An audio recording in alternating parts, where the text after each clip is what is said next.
Earlier today, I was able to watch Frampton versus Scott Quigg behind the ropes.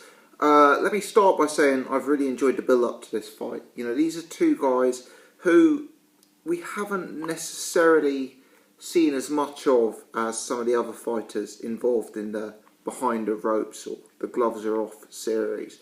I said this in my previous video when I talked about the gloves are off, but you know, with Joshua and Dillian White, you know, or Frotz versus Groves or Cleverly versus Bellew, by the time we got to these programs, I felt like it was already pre-rehearsed and we'd already seen so much of the protagonists. You know, this time around, Quigg, Frampton, they've kind of used mouthpieces. If you talk in WWE or wrestling terms, you know when a new star comes on, sometimes they have a manager to do the talking for them. I've kind of viewed that as the case for both Quigg and Frampton. You know, Frampton obviously has the McGuigans behind him, Scott Quigg has Eddie Hearn, Joe Gallagher. These guys are all loud talkers, so it's been actually really nice throughout these shows to see a bit more of Quigg and Frampton themselves and learn more about them as individual fighters and also learn more about them as personalities.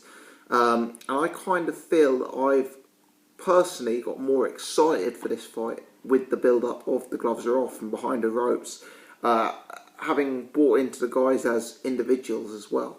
Now clearly this is a Sky produced programme. Sky have an exclusive deal on Sky Sports box office with Matchroom, who is Eddie Hearn. Obviously Matchroom hopes Scott Quigg's going to win the fight, and because of that there's substantial suggestion, possibly fairly, that these kind of programmes are biased in the favour of Scott Quigg. You know, Scott Quigg is the Matchroom fighter.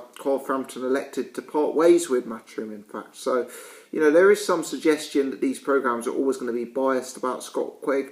And, you know what?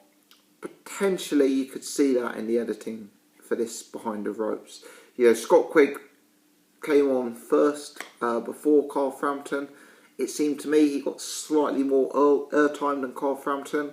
We saw Scott Quigg at the running track, we saw him at the swimming pool, you know, whereas with Frampton, the large footage of him seemed to come from one single session at the gym with him and his trainer McGuigan. So, yeah, you know, I thought potentially there could be an accusation Scott Quigg was getting more emphasis in this programme than Frampton, and you know, because of that, maybe it's unfair, but I've got to say I thought Scott Quigg came out of it well. And you know, I got criticised last time for saying Scott Quigg came out of the gloves are off programme well, but he came out of this one well as well. And let me say, if Scott Quigg were to lose in this fight with Frampton, the build up to this fight has made me more interested in his continued development. I've really started to like Scott Quigg. You know, Quigg is not an intelligent guy. He's not a sparkling wit, you know, he's not a hugely charismatic guy.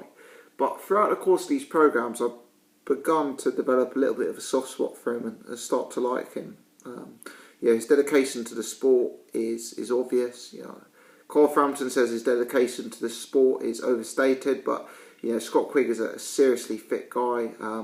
We've seen him before doing the road runs at the early hours of the day. Even in this footage here, we saw him starting at 5 AM going swimming. We saw him putting in the work on the track. You know, Scott Quigg, he's not the best swimmer in the world, he's not the best runner in the world, but we shall see. You know, all of this stuff is building his fitness and making him a better athlete, a better endurance performer. So, you know, we shall see. And Quigg for me has come across likeably. You know, Frampton, there was some fun bits with Frampton trying on his ring outfit, you know, getting some heavy banter from his trainer and colleagues in the gym. But for me, Quigg came across as a more likeable guy. You know, he seemed to be aware of his limitations as an individual and embraced them. You know, there was a bit where he went back to his old school and you know, talked about how he struggled in class and how he was so proud to be where he was. And, you know, Quigg's come across well in this, and it has helped me develop interest in Scott Quigg and his career, both for this fight and for the future. And I think that's extra important if Quigg were to lose. You know, having bought into this series, if Quigg were to lose, I'd be more invested in his career going forward, having watched this programme on him. So, you know, maybe it is biased towards Matchroom and Quigg, this programming. I mean, they certainly didn't go to Frampton School. They certainly didn't have Frampton in the swimming pool. They didn't have Frampton at the running track. But then again, that could also be because Frampton isn't, you know, he's obviously based in Northern Ireland. He's a Northern Irish guy, whereas Quigg is in England. So, you know, I know Frampton's doing his training camp with, you know, in London. But maybe it's got something to do with that. I don't know. Regardless, I'm going to stop talking about that now. It's a good programme. If you want any build-up to the fight, if you want to check out some good boxing programming, I believe it's on YouTube. Carl Frampton, Scott Quigg, Behind the Ropes. Check it out. I'd recommend it. I really would recommend it. Let's talk about the fight itself. I've ummed and ahed on this. Historically, I've always thought Frampton would win. Historically, I thought Frampton is a very, very smart boxer, very skilled fighter with a hugely high upside. I viewed Scott Quigg a bit more of a blunt instrument, less versatile, scrapper. I've been unconvinced by his power. I've been unconvinced about his technical skills. And I just thought Frampton would have too much class and too much skill for him. As the fight's drawn nearer, I think the momentum change has shifted. Quigg put in a career best performance, destroying Akiko Martinez, who took Carl Frampton later in fights.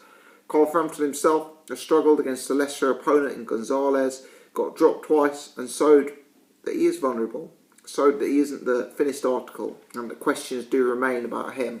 You know, momentum's important in boxing. And we've gone from a position where Frampton's looked like a superior class fighter to a position where this is a close fight.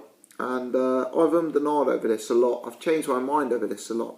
Usually on my channel, I like to make strong, definite predictions. And I think long-time viewers will agree, rightly or wrongly, and I hold my hands up, I've got a lot wrong over the years, but rightly or wrongly, I usually do come down strongly and make a definite prediction in favour of one man. Now, don't get me wrong, I am going to make a prediction here and I am going to stand by that prediction, but I've struggled with this one. For me, this is a fight that could go either way. This is a fight where I don't have strong conviction behind my prediction. But I am going to predict Carl Frampton to win. I think if Carl Frampton sticks to a very strong, structured game plan, he can and will outbox Scott Quigg. Quigg, very tough guy, very strong guy, big at the weight, powerful. Quigg has the potential to cause Frampton all sorts of problems if Frampton abandons his boxing and gets involved in a show of machismo, gets involved in a scrap and a brawl. But surely the people around Frampton are going to endeavour to stop him from doing that. And Frampton must know in his heart of hearts that that will play into Quigg's strength. Yeah, Frampton's a fighting man, Frampton's a warrior. He's not going to want to back down from a centre of the ring challenge. But surely he's going to know what's best for him in the long run, what's best for him in the career, and what's best for him in this fight. And for me, if Frampton does stick to his boxing, he's going to win this fight. I just feel he's the superior technician. I feel he's got better jab, he can be better defensively, he can put more eye-catching punches together, he can outmaneuver Scott Quigg, and I do just think that whilst Quigg will have his spells in the fight, Frampton can win something like 9-3 on the judges' scorecards. It is dependent on a rigid game plan, it is dependent on him sticking to his work, you know. Scott Quigg, I don't see him outboxing Frampton. I could see him stopping Frampton. You know, I see Quigg as the bigger man, the stronger man. I possibly see Quigg as the harder puncher. I think he's got a higher chance of winning by knockout. And my second choice would be, you know, Quigg to draw Frampton into a scrap, get Frampton to abandon his boxing and throw down a bit more in the centre of the ring. You know, and in that case, Quigg, I'd make the favourite to win by knockout. Frampton showed vulnerabilities in the Gonzalez fight and he was hurt by a lesser opponent. But I do think Frampton's going to be a better fighter in this fight, and I'm picking Frampton to win on points. I don't think Frampton will knock Quigg out, and I don't think Quigg will outpoint Frampton. Frampton to win on points, hedged with Quigg to win by knockout. But you guys want a prediction, you want a firm prediction. Let me say, I'm predicting Carl Frampton to win. I'm predicting Carl Frampton to win on points, and I think it'll be somewhere like 9 rounds to 3, 8 rounds to 4. Let me know your thoughts on this. If you've enjoyed this, hit the thumbs up button, press the subscribe button. I will very much cover this after, give you some post-fight thoughts. So hit the subscribe so you won't miss out on those. Thanks for watching.